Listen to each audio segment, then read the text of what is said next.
यो गोर्खा नेपाली नागरिक जुन गोर्खा सैनिकमा छन् तिनीहरूको पनि विरोधका यो ऐन हुन्।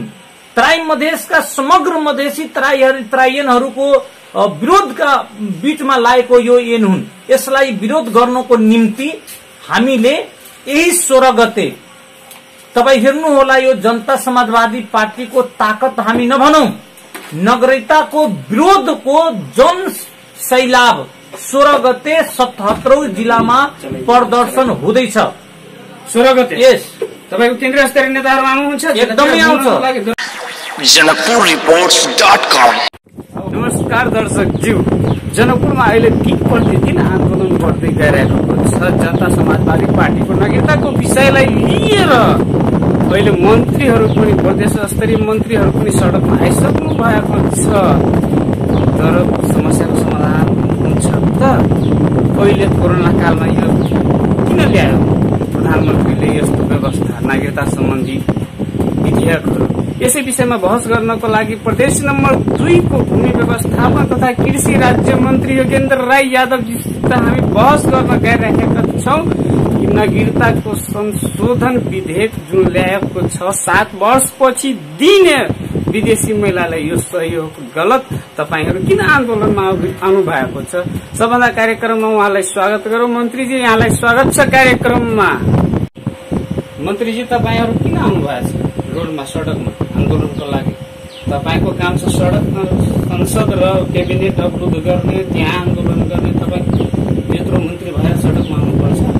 धन्यवाद यहाँलाई, मेरो संवादलाई, मेरो विचारलाई तपाई आफ्नो च्यानल मार्फत संसारभरि प्रसारण गर्नको निम्ति जुन अवसर दिनुभएको छ, यसको लागि पुनः धन्यवाद। म यहाँलाई सर्वप्रथम के आग्रह गर्न चाहन्छु, नेपाल नागरिकता ऐन 2063 संशोधन गर्न बनेको विधेयक सम्बन्धी राज व्यवस्था तथा सुशासन समितिको प्रतिवेदन सहित हालैमा नेपाल नागरिकता पहिलो संशोधन ऐन 2077 संसदमा प्रस्तुत गरिएको छ। त्यसप्रति हाम्रो गम्भीर रूपमा ध्यान आकर्षण भएको छ। मूल ऐनले दफा 5 को संशोधनमा नेपाली नागरिकसँग वैवाहिक सम्बन्ध कायम गरेकी विदेशी महिलाले नेपालको अंगीकृत नेपाली नागरिकता लिन चाहेमा वैवाहिक सम्बन्ध कायम भई नेपालमा निरन्तर 7 वर्षसम्म स्थायी बसोबास गरेको रहेछ भने निजले नेपालको अंगीकृत नागरिकता प्राप्त गर्नेछ भने एक प्रकारका विधेयकलाई राज्य व्यवस्था समिति मार्फत, सुशासन समिति मार्फत सरकारले अगाडि लगेको छ। हामीले के भन्न खोजेको हो भने आजको भूमण्डलीकृत युगमा अन्तर्जातीय अन्तर्राष्ट्रिय विवाहको प्रचलन बढ़िरहेको अवस्थामा उक्त संशोधन प्रस्तावले एकातिर महिला पुरुष बीचको लैंगिक विभेदलाई कायम गरेको छ भने अर्कोतिर युगैदेखि नेपाल भारत बीचको लगायत अन्य मुलुक बीचको जुन एउटा सांस्कृतिक, पारिवारिक, सामाजिक, धार्मिक सम्बन्ध छन् त्यसलाई पूर्ण रूपमा भाताभुङ गर्न खोजेको छ। हामी यो बुझ्न सकिरहेको छैन, यो 7 वर्षे परीक्षण कालको अवधि सके पश्चात जुन कुनै देशका चेली नेपाली बुहारी बन्छन् भने त्यसले राज्यको हरेक अंगमा सेवा गर्ने लायकको हुने छ या सेवा गर्न लायकको जुन उमेर हदबन्दी छन् त्यसलाई पार गराएर राज्यको अंगबाट सेवा गर्ने र अवसरबाट वञ्चित गर्न जुन प्रकारका एउटा राज्यको एउटा नीति छन्, विभेदकारी नीति, त्यो आफैमा एउटा चिन्तनीय विषय हो। मानौ हामी आजको विकसित अवस्थामा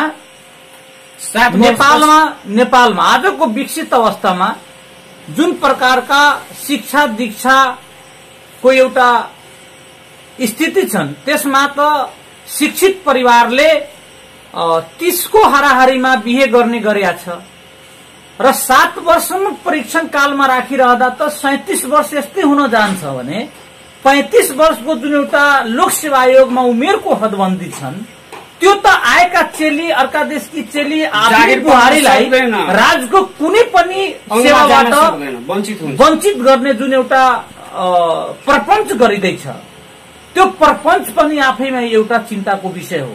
यसका अलावा मैले पूर्वमा भने यो भूमण्डलीयकरण भएको छ, अन्तर्राष्ट्रिय स्तरमा वैवाहिक सम्बन्ध कायम हुँदै गरेको छ र भारत र नेपाल बीचको जुन खास गरेर मधेस बीचको जुन सम्बन्ध छन् त्यो सम्बन्धलाई ब्रेक गर्नको निम्ति राज्यले एउटा नस्लीय विचारधाराको जुन प्रकारका व्यवस्था गर्न त्यसप्रति हाम्रो आपत्ति छ। राज्यले त मधेसी माथि विभेदकारी गर्दैछ तपाईको भनाइ अनुसार। एकदमै गर्दैछन्, यसकारण गर्दैछन्। दिनपछि नागरिकता दिँदा राम्रो हुन्छ। तपाईँ यो कुरा हामी प्रश्न हौं कि अरूले दलिल देला, अरूले तर्क गर्ला कि 7 वर्ष पछि नागरिकता दिने जुन प्रावधान कुनै पनि हिसाबमा अन्यायपूर्ण छैन रे, अरू देशमा 7 वर्षपछि दिने गरिन्छ रे, त्यसको नेपालले पनि नकल गर्दा तपाईहरूको टाउको पुनः दुख्ने भने सुन्नुहोस्, मेरो प्रश्नको अन्ततिर आउनु दिनुहोस्।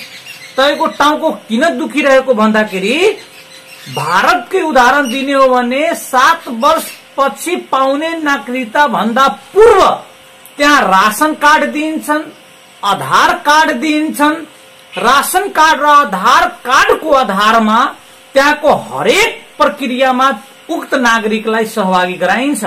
नेपालमा 7 वर्ष भन्दा पूर्व त कुनै पनि प्रकारका कार्ड दिइन्न भन्दाखेरि त्यो बुहारीले त्यो अवधिभरिमा आफ्नो कारोबार, बिजनेस, व्यापार, बच्चाको पढाइ लिखाइ, बैंकिङ सेक्टरमा खाता खोल्नेदेखि लिएर आर्थिक आमदनीको संरक्षणदेखि लिएर त्यसको सञ्चालनको गतिविधिको समस्या हुन्छ 7 वर्षपछि तपाईले भने अनुसार ठिक छ। त कति दिनपछि दिँदा राम्रो हुन्छ अलिकता भन्नु। 2063 सालमा जुन प्रकारका त्यो ऐन अनुसार नै लागू गर्ने जुन अहिले चलिरहेको छ। विवाह हुने बित्तिकै तपाईँ एउटा कुरा बुझ्नुहोस् न, तपाईको पार्टीको र तपाईको माग एकदमै अन्तरिम संविधान लागू एकदमै जुन तपाईँ बुझ्नु अन्तरिम 2063 सालको जुन ऐन छन् त्यो ऐनले बिहे गर्ने बित्तिकै एक त कुनै देशका छोरीले आफ्नो जन्मकालदेखि बिहे नहुन्जेलसम्मको कालखण्डभरिमा गरेका त्यत्रो योगदान, आमा बुवासँग बसेका त्यत्रो स्नेह प्रेमलाई त्याग गरेर अर्काको देशमा गएर बुहारी बन्न खोज्दैछिन् भने त्यो उसको सेक्रिफाई, उसको एक प्रकारका जुन त्याग छन् त्यो त्यागलाई पनि परीक्षणमा राख्ने, अग्नि परीक्षा लिने कि त्यसलाई पनि परीक्षाको भन्नुपर्दा हाम्रो पार्टीको पनि लाइन छ, जनता समाजवादी पार्टीको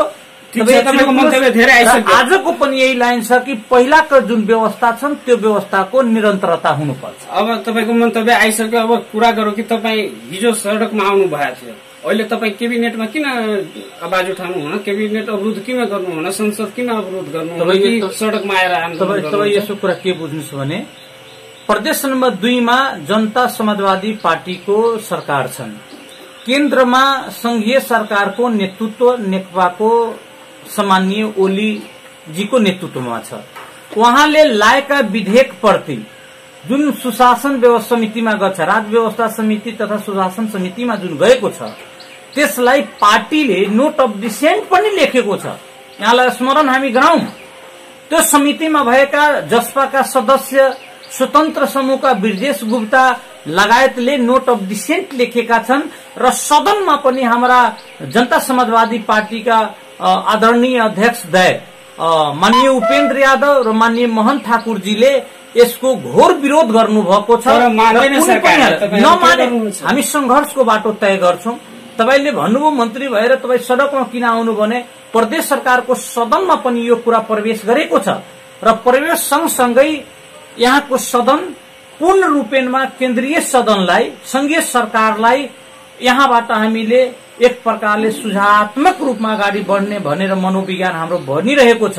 अब पास गर्छ भने बहुमतको नाममा यस प्रकारका सदियौंदेखिका सम्बन्धलाई भताभुङ गर्ने मधेस विरोधी कुनै पनि प्रकारका नीति ल्याइन्छ भने, नीति र कुनै कार्यशैली गरिन्छ भने त्यसको विरोध हुन्छ, सडक बार्न पर्ने हुन्छ। जति जनताको समर्थन थियो नि 63-64 को आन्दोलनमा त्यति त अहिले छैन यो विषयमा। तपाईँ के बुझ्नु, सुन्नुहोस् न भने यो जनता समाजवादी पार्टीको मात्र राजनीति एजेन्डा होइन, तपाईँको पनि हो। सुन्ने गर्नुहोस्, जनताको समर्थन आउनु पर्छ नि, जनताको समर्थन आउँछ नि। लकडाउन छ, लकडाउनमा हामीले पालन गरे नि सामाजिक दूरीलाई, भिड खडा गर्नु छैन, धेरै भिडको बीचमा हामीले अवस्थामा पनि प्रदर्शन आउँछ नि। तपाईँले कतिको थाहा रहेको छ, जनचोकमा आएर बसेर आन्दोलन 1 घण्टा गर्ने भइहाल्यो। मधेस तराई पुरै तातिसकेको छ। तपाईँ जायजा लिनुहोस्।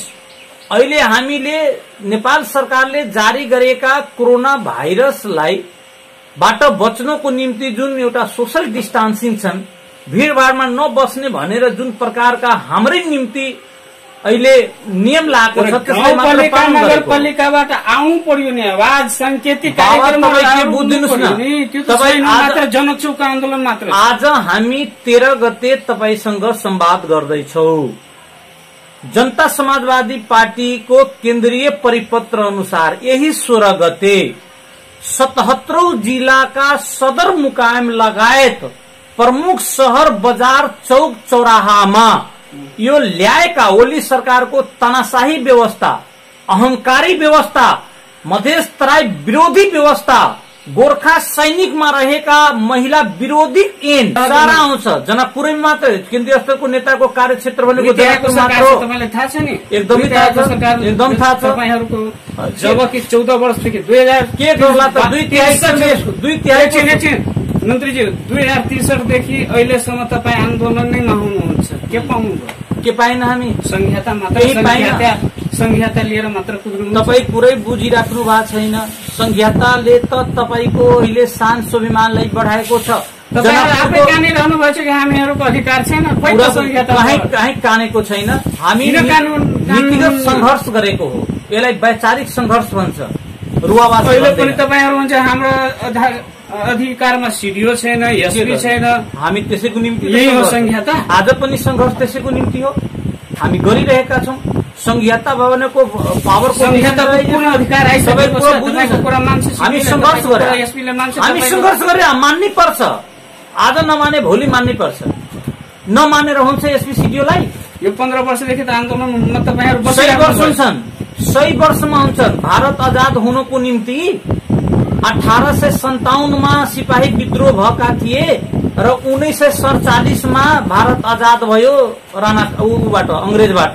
90 वर्ष। सुन्नु एउटा त्यत्रो लोकतान्त्रिक, मेरो कुरा पहिला कम्प्लिट हुन दिनुहोस् न। तपाईँ क्वेसन मात्र क्वेसन नगर्नुहोस् न। त्यत्रो लोकतान्त्रिक र त्यत्रो ठूलो शक्ति भएका भारतले अंग्रेजलाई धपाउनुको निम्ति, त्यहाँको अंग्रेजको राणाशाही व्यवस्थाबाट अन्त हुनुको निम्ति त 90 वर्ष लाग्या हो। हामी त तपाईँ 15 वर्षको कुरा गर्दै हुनुहुन्छ। लाग्ला अधिकार प्राप्तिको संघर्ष भनेको टार्गेट हो 100 वर्षको। त्यो आन्दोलनको सीमा हुँदैन कहिले प्राप्ति हुन्छन् भनेर। 100 वर्ष पनि लाग्न सक्छ, 10 वर्षमा पनि हुन सक्छ। यो भनेको 2 वर्ष कोर्स होइन कि 2 वर्षमा आइए पास गरौँ, 3 वर्षमा 4 वर्षमा आइसकेछ। तपाईँ जनतालाई के भन्न चाहनुहुन्छ भनिदिनुहोस् त। अब यो भनेको जनतालाई विनम्रतापूर्वक हाम्रो आग्रह के छ भने, ओली सरकारले ल्याएका 7 वर्ष परीक्षण काल जस्तैका नागरिकता वितरण कार्य आफैमा एउटा विभेदपूर्ण हो। यसले मधेस तराईका मात्र महिलालाई अपमान गरेको छैन, गोर्खा सैनिकका पनि महिलाहरूलाई अपमान गरेका छन्। हिमाल पहाडमा पनि बसोबास गरिरहेका बुहारीसँग एक प्रकारका विभेद हुन् र यस प्रकारका विभेदका विरोधमा विद्रोहको एक प्रकारका शंखनाद हो यो।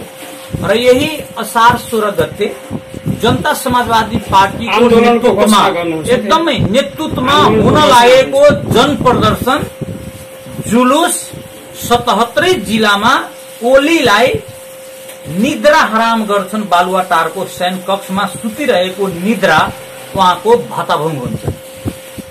तर तपाईहरु लिएर नै छाड्नुहुन्छ। यसलाई कुनै पनि बहुमतको दम्भ, संविधानमा दिएको अधिकार लागू बहुमतको दम्भबाट त्यो नागरिकता विधेयक सदनमा पास गरिन्छ भने जनताले सडकबाट त्यो विधेयकलाई खारिज गर्छ। ल हस्, धन्यवाद मन्त्रीज्यू। कार्यक्रमको अन्तमा आइसकेका छौँ हामी। तपाईँ जनताको जुन समस्या छ त्यो समाधान छिटो छरितो पुग्छ। ल मन्त्रीजी धन्यवाद। र यहाँले पनि धन्यवाद।